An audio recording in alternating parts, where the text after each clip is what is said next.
It's solid brick, it doesn't have cores in the center. So most brick, the hard edge bricks that I was showing, they have cores in the center, so you have to be very careful when you think about projecting them and things like that.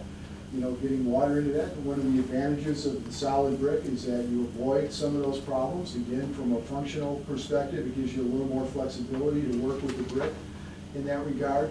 So I think, you know, in order to finally give you a clear idea of this, we just need to bring in some samples, you know, and show you exactly what the difference is. He's going to make you carry in a bag of bricks. Been doing it for 20 years. Lift with your legs. No, he's the back. Are there any other questions or comments regarding the design? Can you clarify the stair location issue? That's Sure. listed there. Oh, So let me go back to the floor plan, if it's easier to point out there. And again, it's an interesting comment because it's a very pragmatic concern. So if you start on the first floor, you see where we have up. So, you know, you come in the front door, you turn to the right, you can go up the stair there. You see where it lands on the second floor. It lands in more or less the middle of the floor, which is nice. You get off in the middle of the floor, you have kind of an equal distance to go to get any place that you want in the building. Well then, as you move further over to the right and you see the up, that takes you up to the third floor. And the concern was, well, by the time I take the stair up to the third floor, I'm all the way down at one end of the building. Is that too far from the center of the building? So, you know, it might be a matter of just shifting the stairs over one bay or something, you know, but again, it's, you know, so some of these things, we're not necessarily looking for solutions when we hear these questions. We're trying to understand kind of the nature of the question. And I think that, you know, again, this is a kind of very pragmatic concern. You know, yes, it'd be nice to land in the middle of the floor when I get off the stair. And a little piece of it was, even from starting on the first floor, that the stairs would be over there as opposed to closer to the entrance vestibule, so that you could, you know, come in and go upstairs right away, sort of a thing.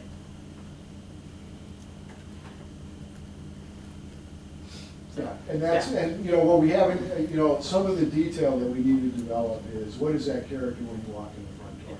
You know, is there somebody right there to greet you when you come in? You know, do you want people to be able to walk in the door, turn, you know, run up the stair without kind of seeing what's going on? Remember, we have the... Or run down the stair, well, go out. No, but also remember, that's right, because we have the children's area on the second floor. So the relationship between the bottom of that stair and the front door, there's a security aspect to it that you have to consider as well. So I think these are all, you know, what people, the questions that people are starting to raise are, they're good questions, you know, that you, in the normal course of developing the design, you address these things and you kind of work them out. But people are thinking about it the right way.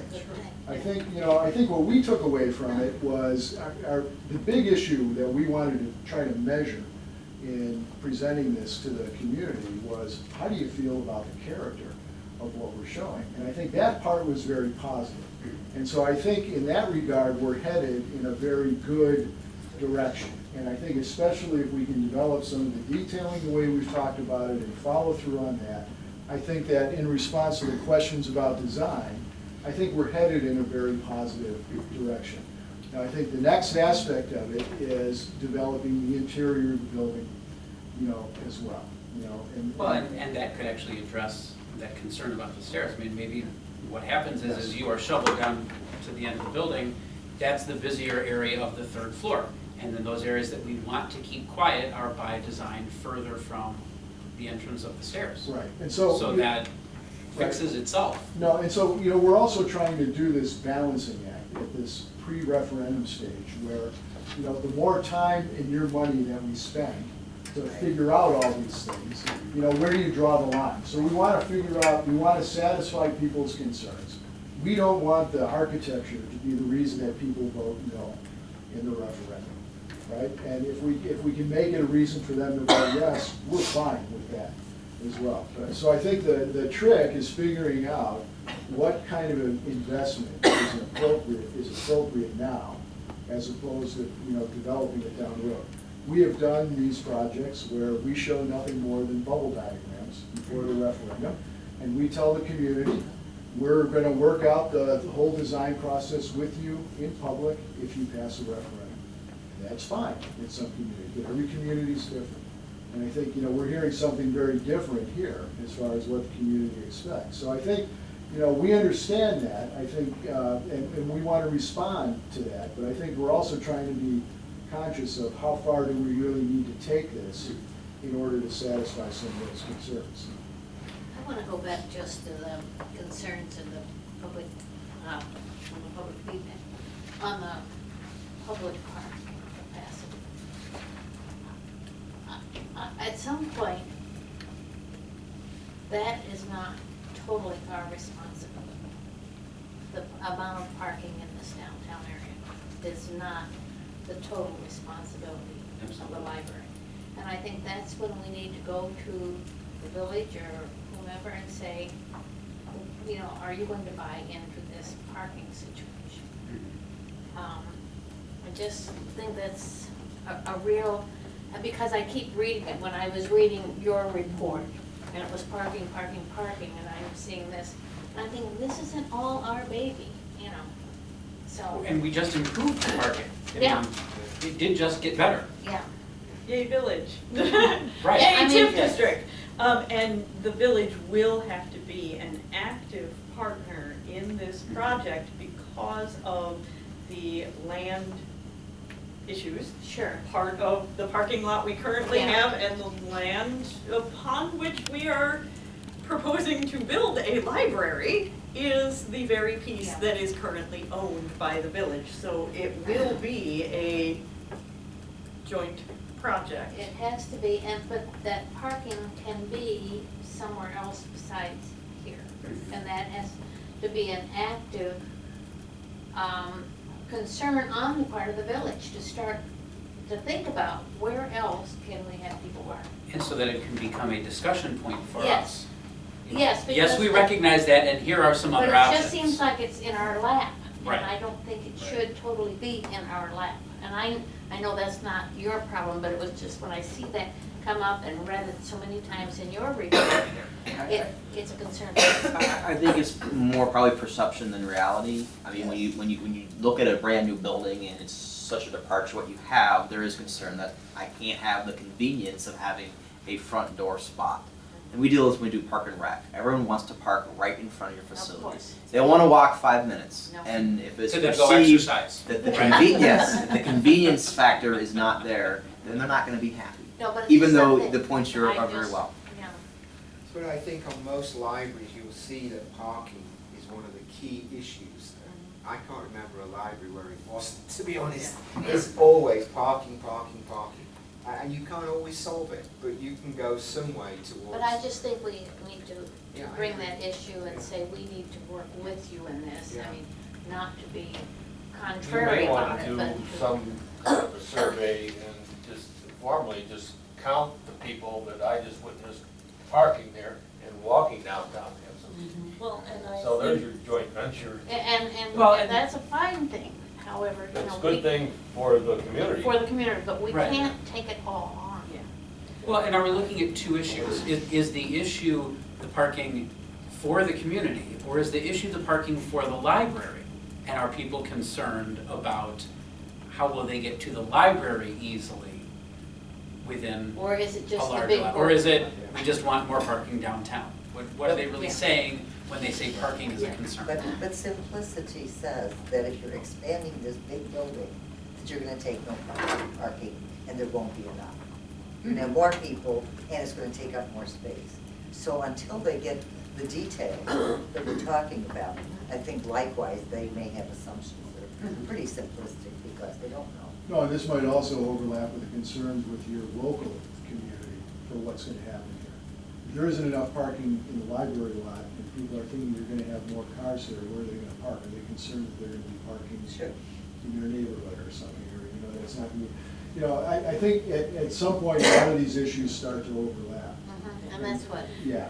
And I think one of the things that people have commented on in the site plan itself is that by moving the library's building to the far end, north end of the site, we're actually making parking more convenient Truly, it's for Right. the downtown Yeah. businesses. Because the library building goes over there and the parking moves toward the main thoroughfare. I think a simple statement though that says that we will have as much parking as we have now, but that's at least the first place we can go. I agree, it's not a solution, but, you know, so that we're assuring people. We will be talking more about this issue later Yeah. and in closed session. I think one of the questions that at the public meeting was the external appearance of the building, and we addressed it head on. And I think it was pretty unanimous that everybody approved and liked the external appearance of the glass. Julie asked for people to raise their hands if they like it, and everybody raised their hands, so, yeah. And I think that's an important point. No, it is, you're right, it is. It's a big step. All right, so, based on that, we started to think about what are our next steps. Here's a schedule that we put together and presented, I think even either during our interview or shortly thereafter, one of our very early meetings. And so, the good news is, I think we're right about where we hoped we would be, you know, in mid-October.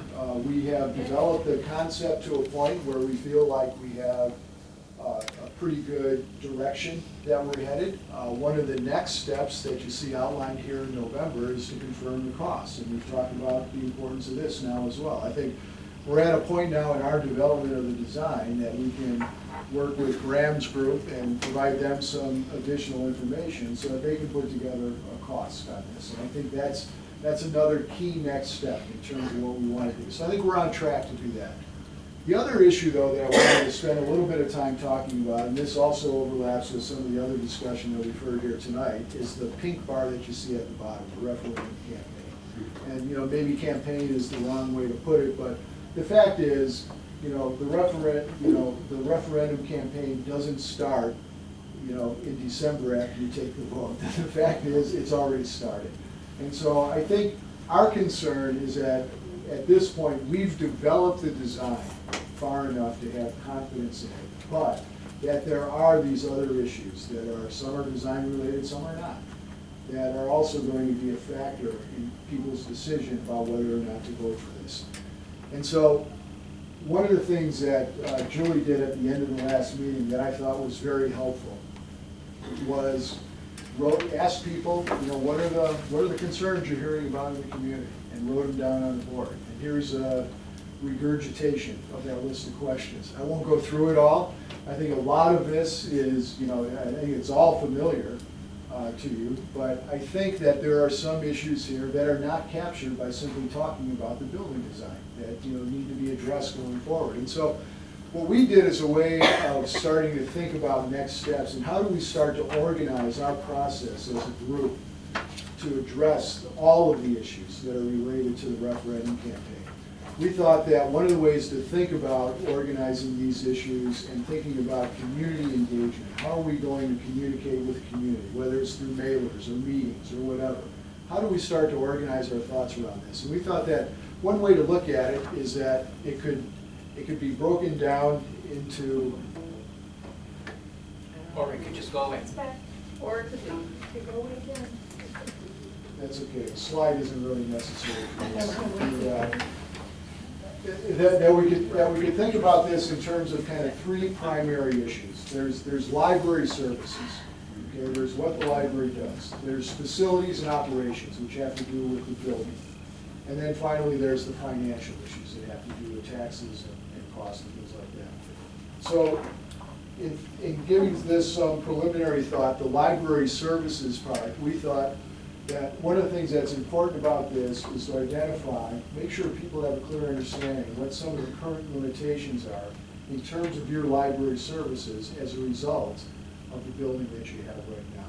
So this has nothing to do with, you know, the floor plans at different levels, and so this has to do with what are the services that you're providing, you know, what are you unable to do as a result of the building that you have. Peer comparisons, we think, are always a useful thing to take a look at, and we've talked about some of this in the past. things. And then giving people an idea of, with an expanded library, what are the services that you can offer to them that they don't have right now? I know all of these things have been touched on a little bit, and I think we need to figure out a way to, get this out in the public realm. When it comes to facilities and operations, I think that one of the key issues we always find in these projects is that there's a kind of expectation that if you vote no for the referendum, nothing happens, nothing changes. Well, the fact is, you have an old building that you're gonna have to continue to maintain, that's gonna, it's not very efficient in terms of heating and cooling and things like that. These are things that there is a real cost to these things. There is a real cost to keeping the building as it is right now and moving forward. And comparing what those costs are to what, a cost for expansion would be. Parking we've talked about. Adding on versus new construction. This is another thing that came up in the community comments. Why can't they just add on to the existing building? I know we've talked about that. I think, again, this is something as a group, we need to figure out a way to deliver a kind of clear explanation for adding on versus new construction and make sure that people have a clear understanding of that. And then there were also questions about the process for construction and occupancy. I think people want to know, is the library going to be open? Are we going to have access to parking? There are just those kind of logistical issues, and these might be some of the things that people in the local area are particularly concerned about as well. And then finance, I think, I don't need to go through this. I think those issues are fairly well understood, but I think that one of the things that we would like to try to measure, if we can, and I'm not quite sure how you do this, there's a community impact here. And, is there a positive financial community impact? Does this positively affect economic development in the downtown? Is there some way to measure that? Is there some way to illustrate that? Home values. I mean, is there a correlation between the quality of a community's library and home values in general?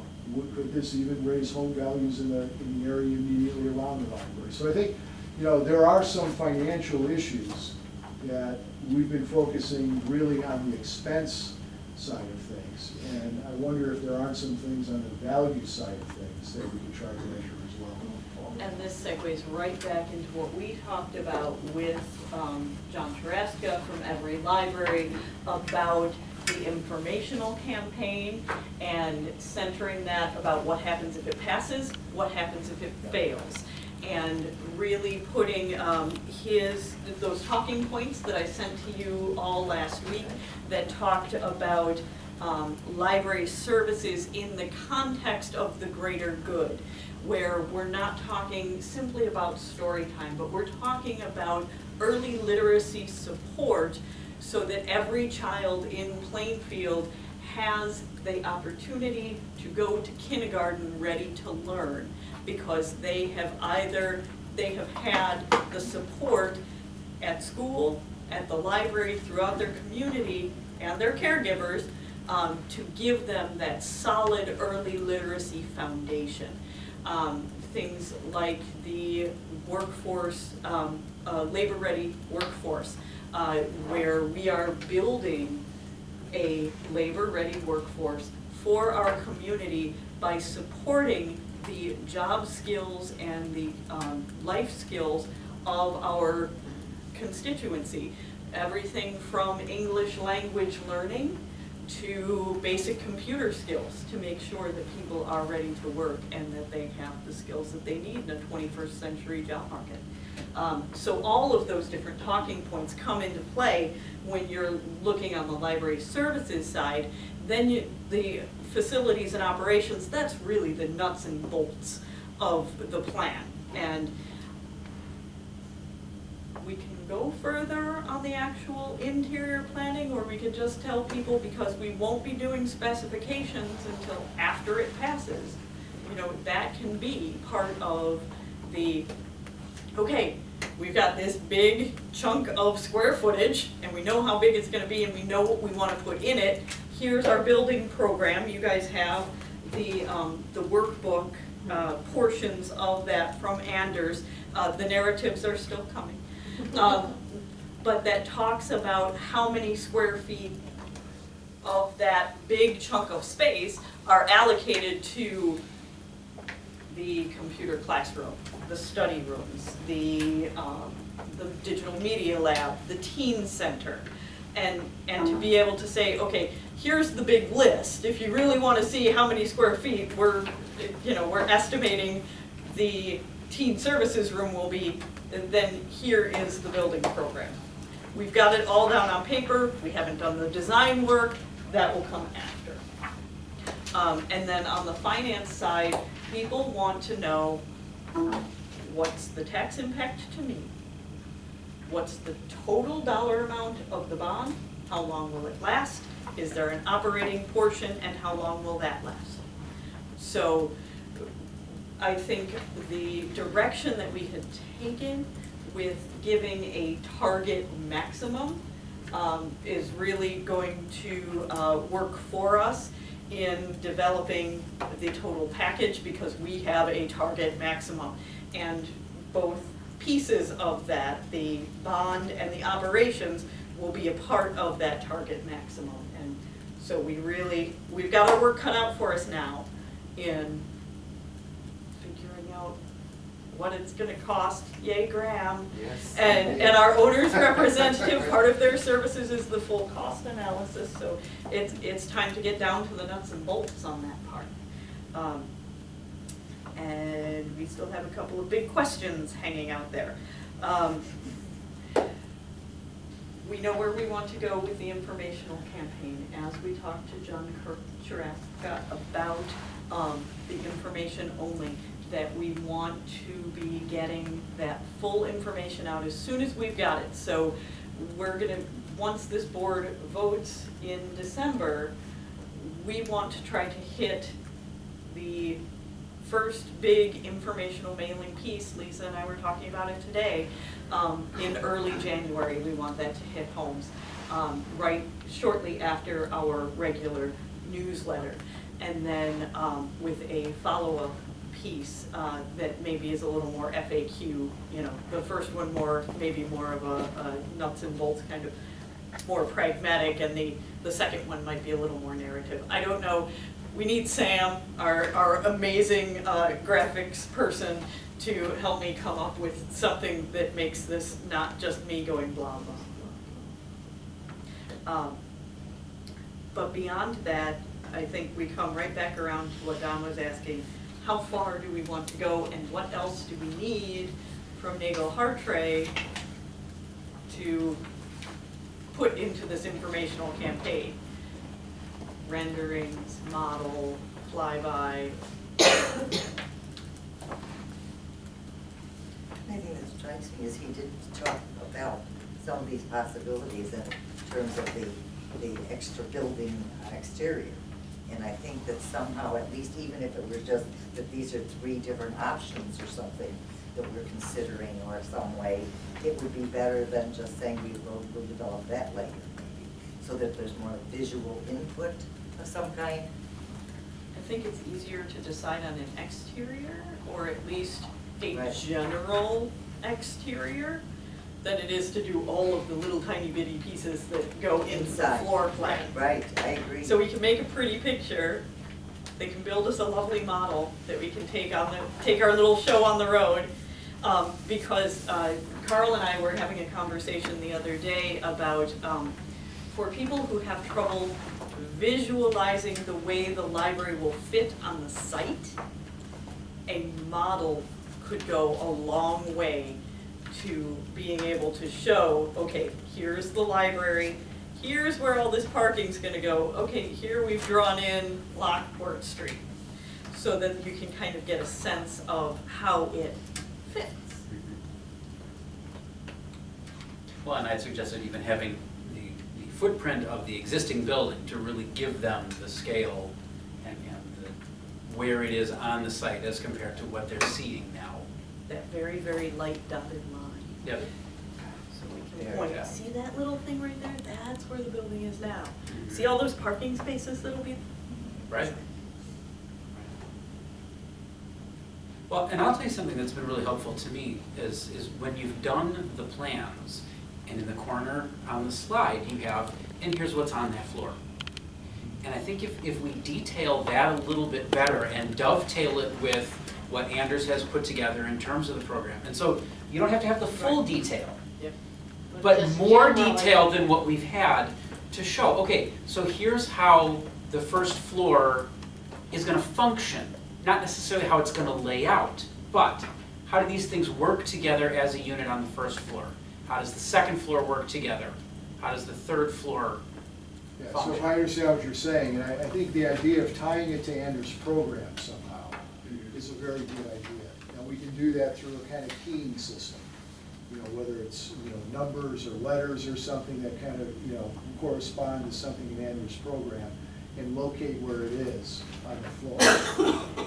And even if we just do some bullet points with the I see floor that. plan that Yeah. says, customer service desk is located near the entry. self-service kiosks? Self-service kiosks are here. Self-service copy center is located near the door. Also vending machines, you know, kind of that little, and the large friendly seating area, you know, things to that kind of effect. All of the AV materials and popular fiction are on the main floor, you know, those little bullet points. And then as you go upstairs, you know, computer classroom, 6 study rooms for individuals or small groups, 1 large study room available for, I think that's an excellent idea. Right, so don't place them on the floor plan, but talk about relationships Yeah, of where they're gonna be. Yeah, Yeah. we're gonna hold you to that. Right, Yeah. right, but if we just say, here's what's on this floor, And we don't know what that's gonna be. and maybe we don't put a number of study rooms or No. how many Right. the technology classroom Right. seats, but we say there's a well, and say that, you know, laptop there's a lab. variety of 2, 4, and 8-person study rooms available across the floor for different size groups. That kind of thing. Can I make one other not recommendation, but maybe just Please. a tidbit is, I'm sure you have sort of a lifespan of the building. I think that would be important to share with the community. The square footage allotment is going to take you from today to 2025 or 2055 or whatever it's going to be. It's, Because the way the site plan lays out, if there's not any building envelope to expand, then, you know, this is your one shot for 30 years. So I think that would be kind of maybe a side issue, saying that we plan for today's growth and then we put X amount in. Because one of the biggest things we hear when we do referendum after the fact is that there was no plan to expand the building or address future needs. It just, you know, sort of is today, and then what happens 5 years when we have another 20,000 people in the community? Sure. That's gonna be something that they're gonna throw back to you. yeah, So and having, we're in that really kind of, You don't wanna- time- you don't wanna over- you don't wanna over- For 2005, I mean, Yeah. you don't wanna over-design the building, but Yeah. but, you know, that always comes up as, you know, the future, which is sort of Right. unpredictable. But Yeah. if they're giving you And- $40 million or and whatever the number's gonna be, particularly- they want you to know you took that in consideration. Particularly in libraries, that's a real moving target right now with the changes in collections and materials and the way libraries are used. So it's kind of, it has room for growth, obviously. How much?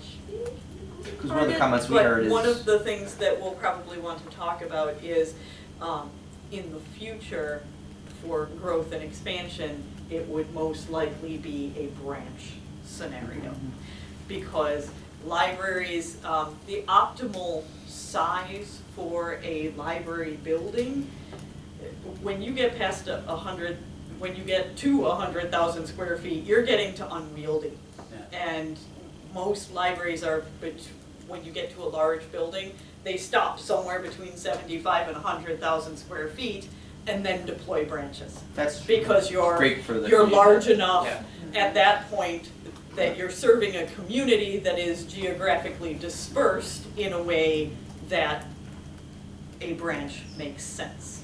However, the point of flexibility that has been incorporated is a really big one. Sure. In that we can continue to grow and technologically certainly incorporate whatever changes are occurring based on that flexibility. And respond to changes in library service. Right. Because the floor plan is as open and flexible as we could make it and lends itself to change for the future.